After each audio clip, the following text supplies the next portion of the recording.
오늘 또 속보로 나오기도 했고 또 주요 뉴스에서 다뤄지기도 했지만 앞으로 응급실에 경증 환자가 방문할 경우에는 진료비가 확 비싸진다. 이런 뉴스가 나왔습니다. 그래서 이 내용을 좀 더 심층적으로 다뤄드리려고 하고요. 특히 이제 조만간 추석이 시작될 텐데 그때 병원이 문을 닫기 때문에 가뜩이나 지금 대학병원, 대형 병원의 전공의 사직 여파 등으로 인해서 진료가 쉽지 않을 텐데 또 많은 사람들이 네, 지금은 잘 들리시죠? 네. 많은 사람들이 몰릴 수 있기 때문에 경증 환자 앞으로 어떻게 어, 대책을 세워야 될지 한번 생각을 해보는 시간이 되었으면 합니다. 최근에 이 뉴스도 있었습니다. 분당 서울대병원 흉부외과 교수님이시고요. 요즘에는 흉부외과를 심장혈관 흉부외과라고도 부르는데 이제 57세 교수님께서 갑자기 세상을 떠났습니다. 그래서 많은 분들이 애도하고 계신데 네, 베리튜 클리너스님 반갑습니다. 뭐 코로나 기간도 있었고 또 요즘에 장기간 경무에 대학병원의 교수님들이 시달리다 보니까 이제 휴가를 맞아서 오랜만에 가족들과 함께 뭐 계획을 세웠던 유럽 여행을 떠났는데 그 그리스 지역에서 그만 심근경색증, 가슴 통증이 느껴져서 이제 응급센터를 방문하게 된 것이죠. 한국에 계셨다고 그러면 당연히 분당 서울대병원 교수시고 또 심근경색증 이쪽 관련된 진료를 하시던 분이니까 바로 뭐 조치가 취해졌을 것 같은데 뭐 유럽 뭐 많은 나라들이 그러하지만 지금도 안 나오나요? 네, 지금 나올 것 같은데. 네, 여러분들 소리가 좀 나오는지? 네, 소리가 나오죠? 소리가 나오는지? 아, 지금 들리시는 것 같습니다. 리솜님. 그죠? 리솜님 표현으로 봐서는 들리는 것 같습니다. 그래서 여기 기사를 보시면 응급으로 시술을 하지 못하고 유럽에서 그리스에서 시간을 지체해서 이제 한국에 연락이 돼서 긴급하게 이제 에어 앰뷸런스라고 돼 있는데 그리스에서 다시 한국으로 이송하는 과정까지 거쳤지만 이미 골든타임을 놓쳤죠. 네, 심근경색으로 응급 이송이 되었지만 스텐트 시술하기까지 30시간이 걸렸다고 하니까 하루 이상 걸린 거죠. 스텐트 시술을 우리가 골든타임을 보통 6시간 안에는 뚫어줘야지 심장혈관의 문제가 해결될 텐데 그러지 못했다니까 굉장히 안타까운 결국에는 소생하지 못한 그런 부분이 있었습니다. 네, 오늘 조금 방송 상태가 원활하지 않은 것 같아서 제가 한번 다시 체크를 해보겠습니다.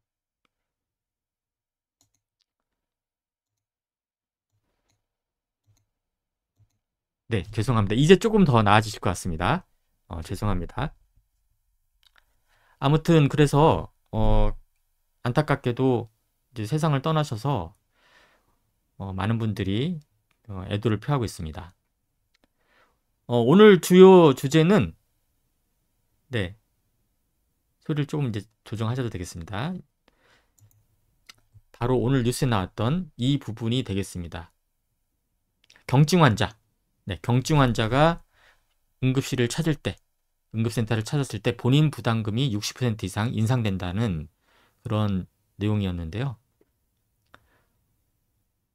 지금 보건복지부 차관이 나와서 그 얘기를 하고 있습니다. 그래서 앞으로는 그동안에는 응급센터를 바로 방문하지 않아도 될 경미한 수준의 환자들도 많이 찾았기 때문에 응급의료가 마비된 부분이 있었고 또 최근에 응급의학 전공한 선생님들이 또 많은 분들이 또 이직하고 그런 부분들이 있어서 앞으로 응급실에서 진료하기가 굉장히 어려울 수 있다. 그런 부분이 있었고 사실 이번에 의대 증원 문제가 아니더라도 그 전부터 이 응급센터로 사람들이 많이 몰리는 과밀화 현상을 해결해야 된다는 지적들이 있었기 때문에 그것과 이제 맞물려서 이번에 발표하게 됐는데 과연 그러면 여러 시청자분들이 아셔야 되고 국민들이 아셔야 되는 거는 그럼 경증 환자가 실제로 이제는 응급센터에서 진료를 보게 될 경우에는 예전보다 더 많은 비용을 내야 된다고 하는데, 그러면 경증 환자가 뭐냐에 대한 설명이 좀 있어야 될 텐데, 오늘 기사들을 보면 경증 환자가 어떤 환자를 경증 환자라고 하는지에 대한 그 기준이 소개가 안 돼 있는 것 같아요. 제가 여러 군데 찾아봤거든요. 보건복지부 차관이니까 보건복지부 사이트에 들어가 봐도 따로 보도자료도 없고, 그리고 여기서는 이 차관께서 중앙재난안전대책본부 중대본 1총괄조정관 그 역할로서 이제 했기 때문에 혹시 중앙재난안전대책본부 이 사이트에 그런 게 나와 있나 했더니 거기도 역시 보도자료가 없고, 그래서 그럼 경증이 뭘까? 물론 의사들이 진료를 할 때는 경증이라는 그 의사로서의 판단은 있죠. 이 정도 가지고 뭐 응급실까지 오실 필요는 없는데, 하지만 낮이 다 지나가고 이제 문을 다 많이 닫았기 때문에 밤에 오셨나 보다. 아니, 왜 낮인데도 왜 여기로 오셨지? 휴일도 아닌데? 이제 이런 정도는 의사들마다 어느 정도 의견이 일치하는 부분이 있지만 주관적으로 좀 다를 수도 있죠. 그래서 60% 이렇게 이상으로 더 환자가 부담을 많이 하려고 그러면 뭔가 기준이 있을 텐데 그 얘기가 없더라고요. 그래서 찾아보니까 올 3월에 보건복지부에서 만든 자료가 있더라고요. 여기에 경증 얘기가 있어서 이것과 매칭하는 얘기라고 봐야 되겠구나 라는 생각을 하게 됐고요. 그래서 앞으로는 여기에 해당되는 분들은 원래는 우리가 냈던 의료보험료에서 보험 부담이 적었지만 이제는 많이 낼 수 있다. 자, 그 취지를 말씀을 드릴게요.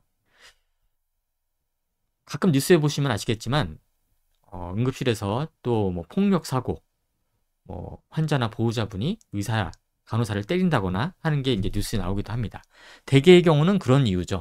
내가 먼저 왔는데 왜 뒤에 온 환자부터 검사하고 치료를 하냐라고 하지만 의료진 입장에서는 당연히 더 위급한 환자, 먼저 오셨더라도 지금 뒤에 온 환자가 더 목숨이 위태롭고 빨리 처치를 해야 되고 더 중하다 싶으면 그분 먼저 하는 거죠. 새치기가 아니라.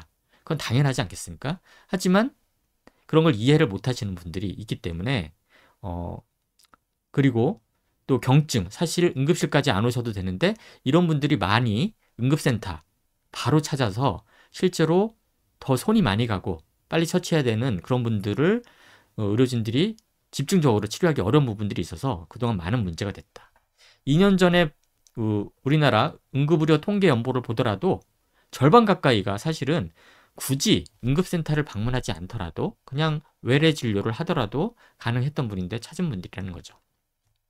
그래서 밑에 보시는 것처럼 심지어 그것 때문에 불만이 있어서 응급실에 불을 지르거나 또 의료진을 때리거나 또 만취한 상태에서 행패를 부리거나 이런 문제들이 이제 많이 있었다는 겁니다.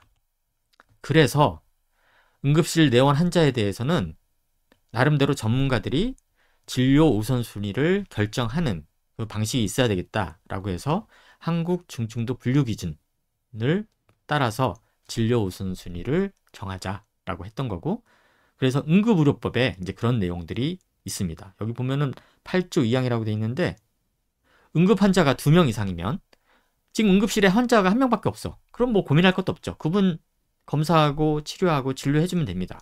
하지만 이제 2명이 3명이 있다라고 하면 분명히 이제 순서를 정해야지. 인력이 부족하다 그러면. 그래서 의학적 판단에 따라서 더 위급한 환자부터 진료를 해라. 이런 내용이 되겠습니다. 여기 보시면 영어로 써 있어요. KTAS. 여기 뭐 다른 용어는 한국, 이거는 급성, 척도 뭐 이런 뜻이 되겠는데 기준. 요 가운데 요 단어 하나 오늘 알아두시면 좋을 것 같습니다. 트리에이지라고 발음할 것 같죠? 트리에이지. 그런데 트리에이지라고 발음하지 않아요. 이거 분명히 트리라는 단어에다가 에이지, 나이의 단어, 나이라는 뜻인 것 같은데 사실은 이것은 영어라기보다는 프랑스에서 유래된 단어를 그대로 영어권에서 같이 쓰는 거다 라고 보시면 되겠고, 이거는 그래서 프랑스어 발음으로 트리아주라고 여기 챗GPT가 이렇게 해줬죠. 그런데 실제로 이 발음을 음성으로 클릭을 해보면 트리아지, 지에 가까워요. 트리아지. 예, 주보다는 지에 가깝고, 아무튼 좀 뒤를 길게 뽑아야 된다. 트리아지라고. 네, 초코송이 냠냠냠님, 오박사님, 미미팡님, 아메리카미미님, 네, 곽영수님 반갑습니다. 그래서 사실은 이게 왜 프랑스에서 시작됐냐. 이 트리어, 이게 선택하다, 분류하다 이런 뜻을 갖고 있는데 이게 바로 군대, 전쟁에서 시작됐다. 제가 이 단어는 익히 알고 있었던데요. 알고 있었는데 왜냐하면 제가 20여 년 전부터 국방일보, 국방저널 이런 곳에 칼럼을 연재하면서 의학의 역사, 군, 전쟁과 관련된 역사에 대해서 칼럼을 써달라고 해서 이제 소재를 모으다가 보니까 이 응급, 앰뷸런스 이것의 유래가 바로 군대, 전쟁에서 유래됐다는 걸 알게 됐었어요. 거의 한 1년 전쯤에 우리나라에서 개봉한 1년이 안 됐나요? 나폴레옹이라고 보신 분이 계신지 모르겠어요. 저도 봤는데 미국에서 만든 어떻게 보면 조금 나폴레옹을 좀 초라하게 묘사한 이 영화에 전쟁신들이 많이 등장하는데 혹시 여기에 그런 게 나올지 않을까 했는데 사실 그건 나오지 않더라고요. 뭐냐면 이 당시에 이 프랑스의 나폴레옹이 많은 전투를 치르면서 영역을 넓혀 나갔죠. 그때 당연히 부상자들이 속출하게 되는데 부상자 중에서는 빨리 처치를 해서 목숨을 구해야 되는 사람도 있었고 사실은 아직 사망한 건 아니지만 사실상 현장에서 구하기 어려운 분 그런 부상자들도 있을 거고 아주 경미해서 그냥 잠깐만 처치하고 바로 다시 전장에 투입할 수 있는 이런 상황도 있었을 거 아닙니까? 그래서 뭔가 치료할 때 우선순위를 결정해야겠다. 그리고 필요하면 빨리 부상자들을 후송해서 후방으로 보내서 치료를 받도록 해야겠다라는 개념을 이때 도입을 한 것이 바로 트리아지가 되겠고 이걸 이제 환자 분류, 군대에서는 대량 전사상자 분류라고 이제 훈련도 하고 하는데 이때 그것을 만든 군의관이 바로 이 도미니크 장 라레라는 이분이에요. 그때 당시에 그 앰뷸런스, 세계 최초의 앰뷸런스가 바로 요 그림에 나오는 마차 같은 거죠. 당시는 뭐 자동차가 없으니까 이렇게 해서 환자를 운송했다. 그래서 이렇게 환자 우선순위 매기고 환자를 분류하고 빨리 치료해야 될 사람, 조금 나중에 치료해도 될 사람, 사실상 가망이 없는 사람. 이런 것들을 분류하는 이런 개념에는 항상 이 트리아지라는 단어가 들어간다. 아무튼 자, 오늘의 핵심 이제 드디어 나왔습니다. 아까 얘기했던 경증 환자, 이제는 여기에 속하는 사람이 바로 응급센터를 찾으면 예전보다 훨씬 많은 진료비가 나올 거다 라고 예상되는 그 바로 경증 환자가 여기 4순위에 해당되는 그리고 5순위에 해당되는 이 환자들이 되겠다. 그래서 여기에 이제 경증, 비응급으로 판단이 내려지면 당연히 진료비 청구서가 많이 나올 텐데 그것 때문에 또 분명히 원무과 응급실에서 실랑이가 굉장히 많아질 것 같다. 나는 분명히 아픈데 왜 내가 경증이냐? 왜 나보고 돈을 많이 내야 되느냐? 라는 것들이 또 진료 현장에서는 많이 나올 것 같은데요. 아무튼 이 3월 달에 보건복지부에서 발표한 이 순위를 같이 한번 봅시다. 가장 응급 최우선 순위는 뭐냐? 매우 중증, 즉각적인 치료 하지 않으면 사망할 수 있거나 사지를 위협할 수 있는 심장마비, 심정지, 막 심폐소생술을 하면서 응급실로 막 들어오는 환자, 숨을 안 쉬고 있는 환자, 그리고 의식이 없어.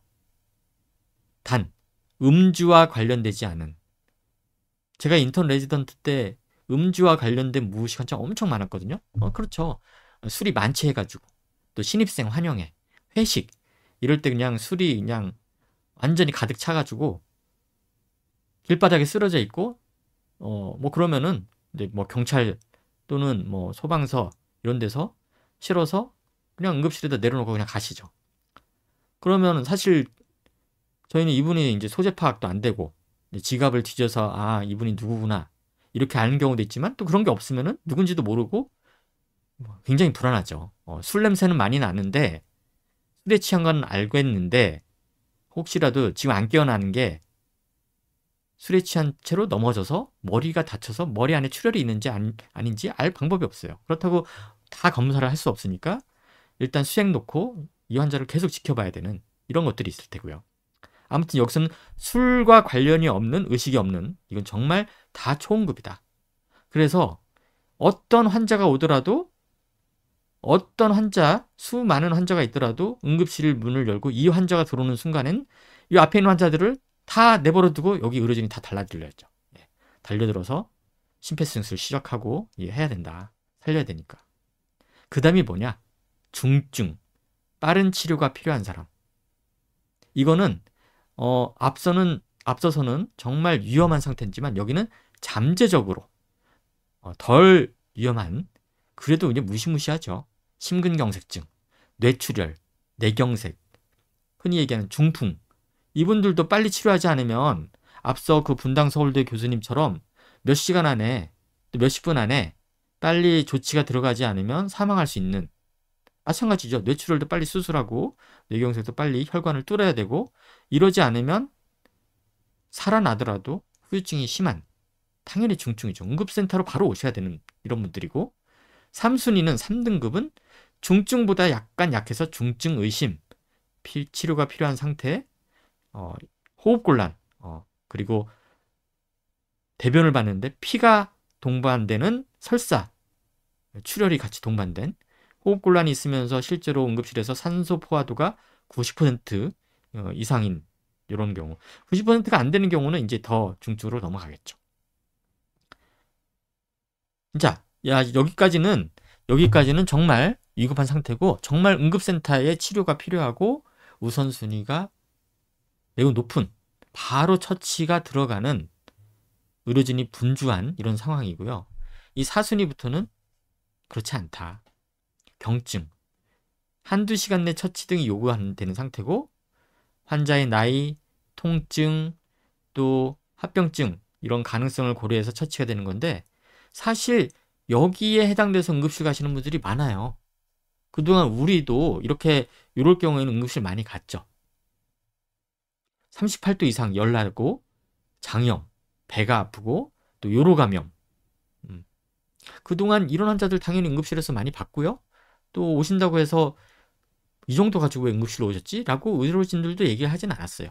하지만 이제는 너무 많은 분들이 그냥 응급실을 찾으면 급행으로 다 해결된다 라는 생각을 갖고 계신 분들도 계시고 일단 응급의료에 있는 의료진들이 숫자가 부족하기도 하고 해서 응급실 뺑뺑이라는 게 뭐예요? 계속 뉴스에 나오는 게 이런 분들이 진료를 못했다라는 게 아니라 응급실에 치료할 여력이 안 돼서 전화를 해봤더니 지금 받을 수 없다라고 해서 3순위, 2순위, 1순위인 분들이 돌고 돌다 해서 결국엔 돌아가셨기 때문에 그래서 이제 4순위, 5순위인 분들이 가급적 응급센터에 바로 오시지 못하도록 문턱을 높이겠다라는 거죠.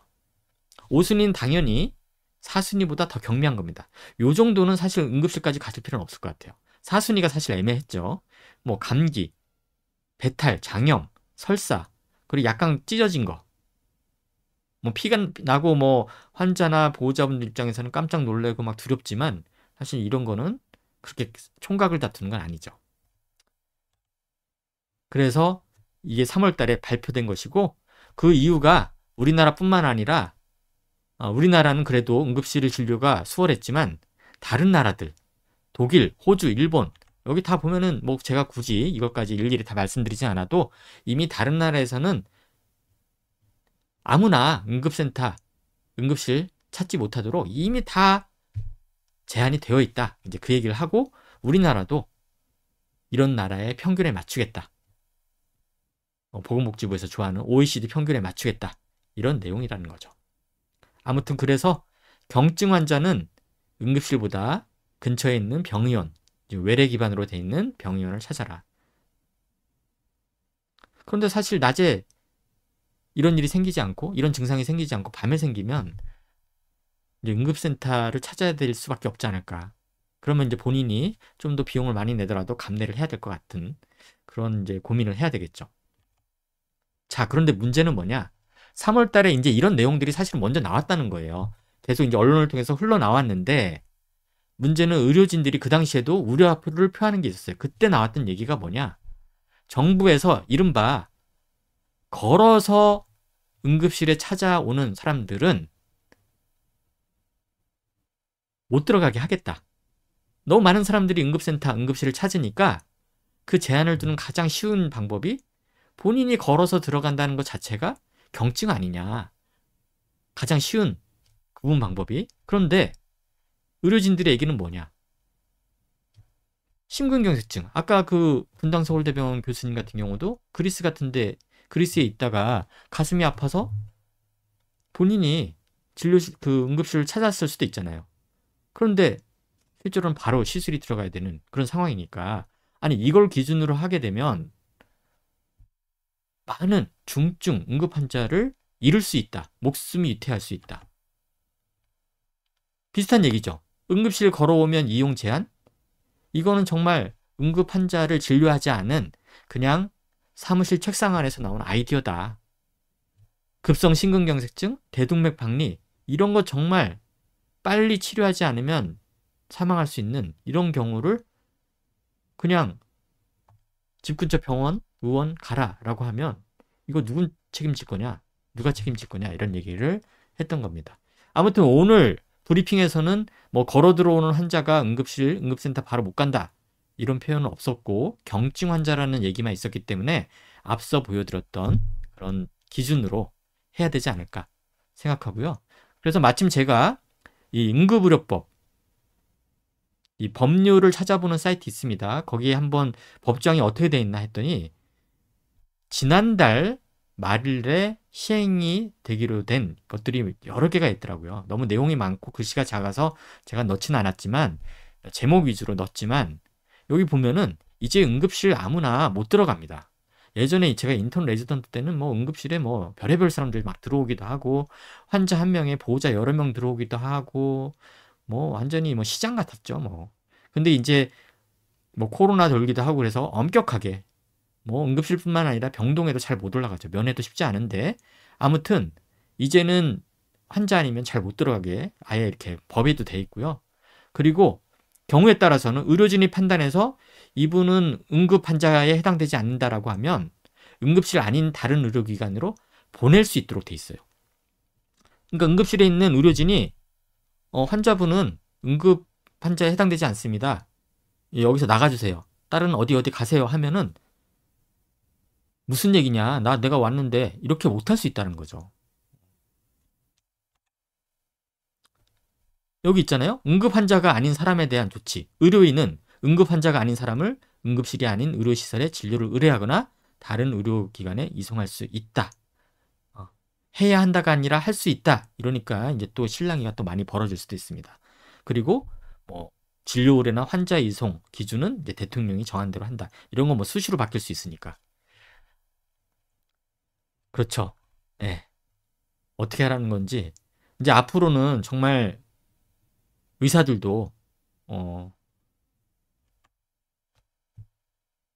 자기 의사 동료, 친구들 이렇게 뭐 수소문해서도 사실 진료를 받기가 어려울 수 있기 때문에 굉장히 걱정되는 그런 상황이 되고 있고 더더군다나 지금 의대 증원 문제와 맞물려서 계속해서 상황은 더 나빠질 것 같다. 정말 우리 보건복지부 또 정부에서 OECD 평균의 진료로 가겠다라는 것이 진짜 현실화가 될 수 있다. OECD 평균처럼 정말 의사 한번 만나려면 6개월 기다려야 되고 수술 한번 받으려면 1년 기다려야 되는 그런 상황이 벌어질 수 있다.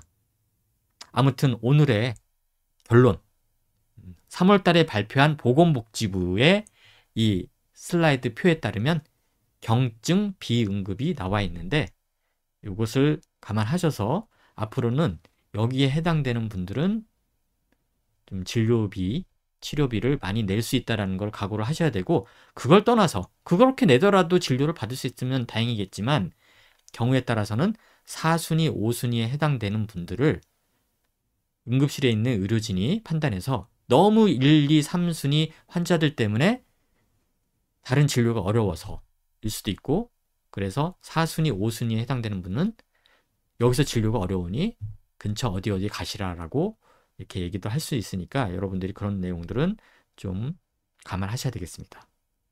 네. 어려우신가요? 네. 다시 한번 쉽게 요약을 해드리면, 네. 그냥 열나고 배 아프고 설사한다고 해서 지금 낮에 지금 문연대가 없으니까 응급실 간다? 예전에 뭐 수액 맞고 해서 뭐 2만 원 냈던 거를 앞으로는 10만 원 가까이 나올 수도 있다. 더 나올 수도 있다.